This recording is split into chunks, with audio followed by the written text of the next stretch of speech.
Welcome back to the channel today, guys. And today is my favorite day of the week, Call of the Night Day. And man, we had a very interesting episode today, actually, where we kind of ended one little part of our show in our first half. Then our second half really sets a lot of stuff up for the future of our series moving forward. Especially one very interesting scene I will talk about at some point. But we're going to structure this video a little differently than normal.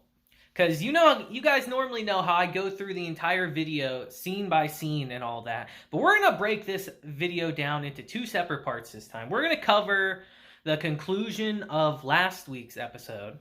And then we're going to cover what was set up in this episode. So without further ado, let's get into it and talk about Call of the Night episode 8 today. So like I said, we're continuing where we left off last week, with Ko still on the rooftop talking to the other vampires. And he tells them all, yeah, no matter what, I plan to become a vampire no matter how long it takes. And like I told you guys last week, he's in for a shocker, because they reveal to him that, Ko, there's a time limit. You only have a year to become a vampire. Because you see, the second a vampire sucks your blood for the first time, you have 1 year to become a vampire.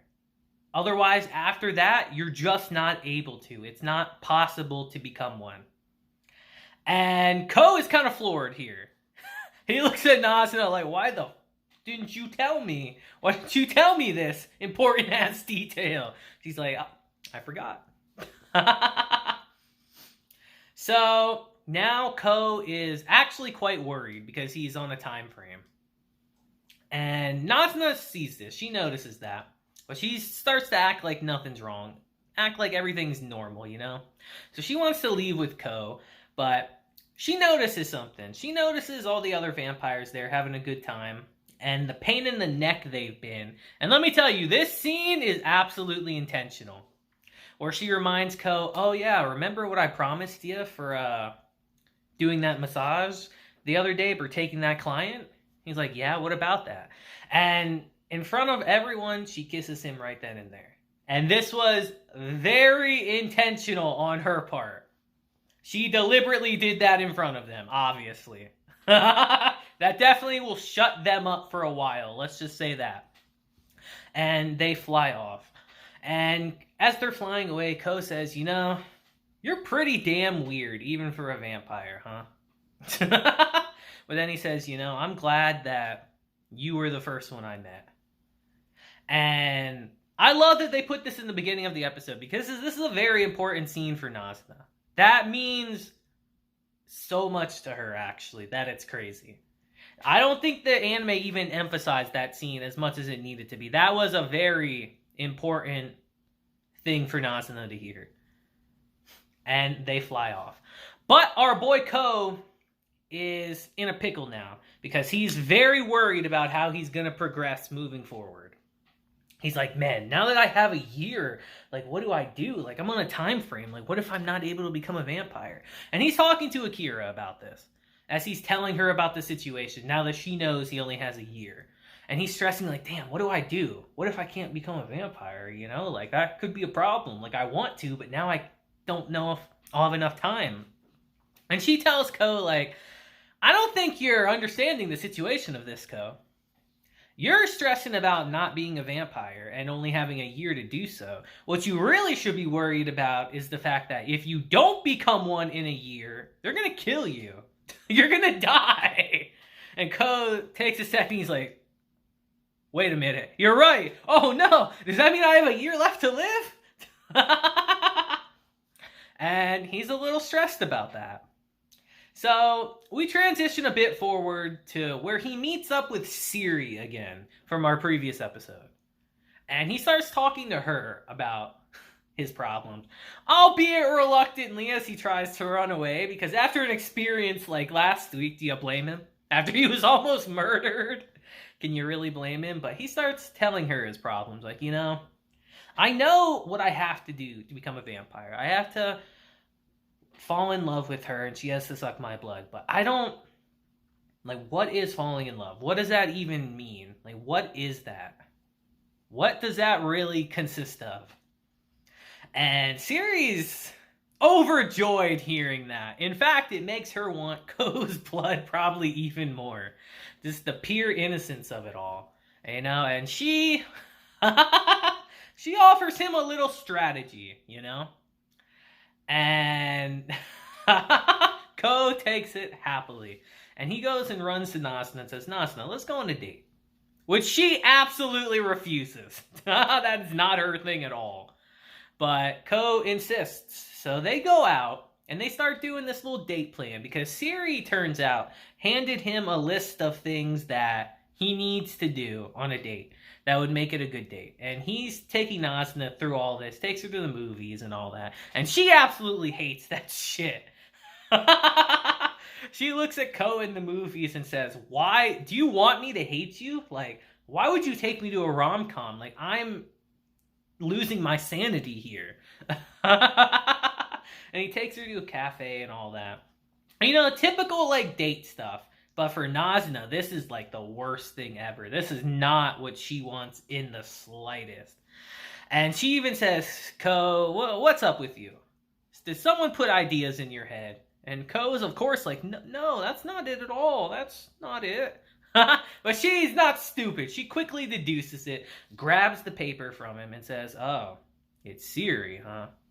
And Nazuna, after hearing it's Siri, immediately leaves. Her and Siri do not have a very good relationship. Let's just say the least.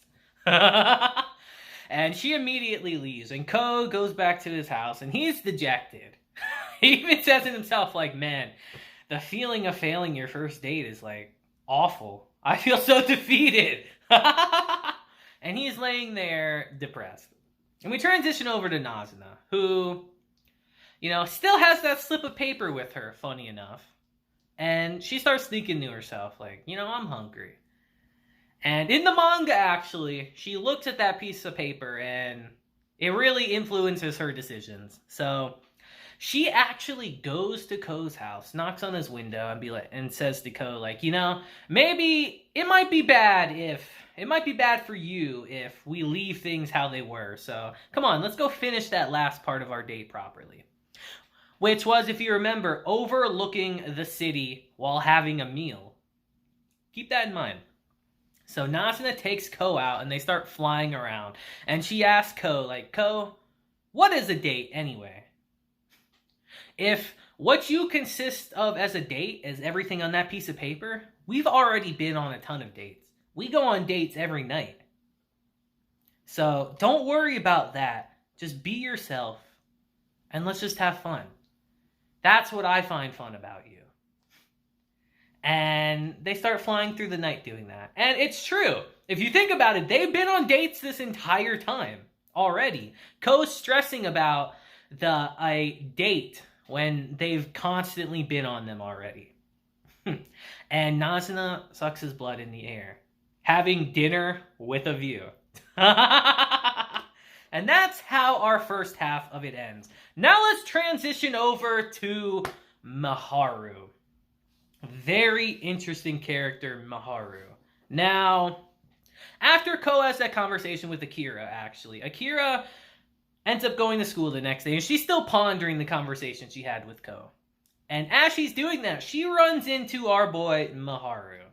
Now, he's a strange guy, but for all intents and purposes, he is, like, insanely popular, like, great at everything.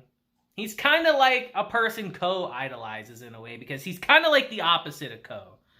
Because Ko, when he was at school, obviously was great at everything, but that was an act. That was an act he put on, so he didn't have to really be himself around people. Mahiru is that person. And he starts talking with Akira about this, you know? And he explains that, you know, I've just been so tired lately, because he's sleeping in the hallway. He's like, I've been going out at night with a girl, actually, spending my nights with her. You know, she's only really available at night, so that's the only time I can. And remember that, guys. That'll be an important part moving forward. But he starts saying, and don't worry about me, though, Akira. How's Ko been? Have you talked to him lately? He hasn't been coming to school. And Akira says that, yeah, I've talked to him lately. He's doing all right. And Maharu's like, man, I wish he'd come back already. I really missed hanging out with him. And Akira tells him, like, did we ever really hang out? And he starts saying, like, yo, I'm hurt. I thought we were all friends here. And they kind of leave it at that for right now. And it's here that we transition to Ko walking through the city, actually. And he's looking for Nazuna. He's alone right now. And who should he happen to come across the street but Miharu?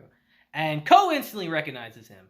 And he tries to act like, oh, man, he didn't see me. That's good. It's been a while. I didn't know if he would even call out to someone like me. But Mahiru did notices him and catches up to him. And him and Ko actually go talk. And Ko starts telling him, like, I didn't know if you'd even recognize me. It's been a while.